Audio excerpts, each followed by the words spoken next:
Online जाहिरात पाहून तुम्हीही गुंतवणूक करण्याचा विचार करताय का? तर सावधान, कारण मीरा भाईंदरमध्ये टेलिग्रामवरील बनावट ॲपद्वारे गुंतवणूक करून 53,14,000 रुपये गमावल्याची घटना आता समोर आली आहे.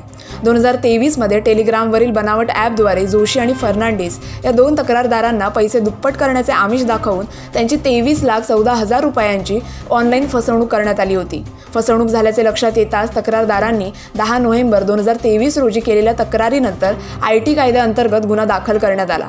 याशिवाय NCCRP पोर्टलवरही ऑनलाईन तक्रार दाखल करण्यात आली. पोलिसांनी या व्यवहाराचा तपास केल्यानंतर ही रक्कम नालासोपाऱ्याच्या बँक खात्यावर पाठवल्याची माहिती समोर आली.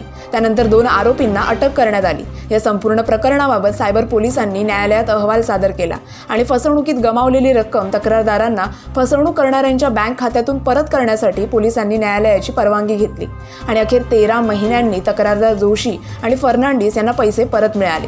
या घटनेनंतर ऑनलाईन फसवणूक टाळण्यासाठी पोलिसांकडून काही सूचना देण्यात आल्या आहेत, ज्यामध्ये सोशल मीडियावरील प्रमोशनल जाहिरातींवर विश्वास न ठेवण्याच्या, online work from home task फ्रॉडमध्ये न अडकण्याच्या, सोशल मीडियावरील कोणत्याही मेसेजने प्रभावित होऊन पैसे न गुंतवण्याच्या, कोणत्याही आर्थिक सल्ल्याशिवाय शेअर मार्केटमध्ये किंवा इतरत्र पैसे न गुंतवण्याच्या सूचनांचा समावेश आहे.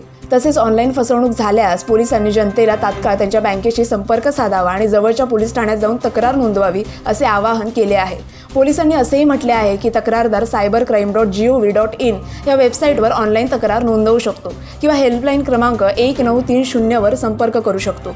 पोलिसांच्या या कारवाईबद्दल तुम्हाला काय वाटतं आम्हाला कमेंट करून नक्की कळवा आणि अशाच व्हिडिओसाठी पाहत रहा MB लाईव्ह मराठी.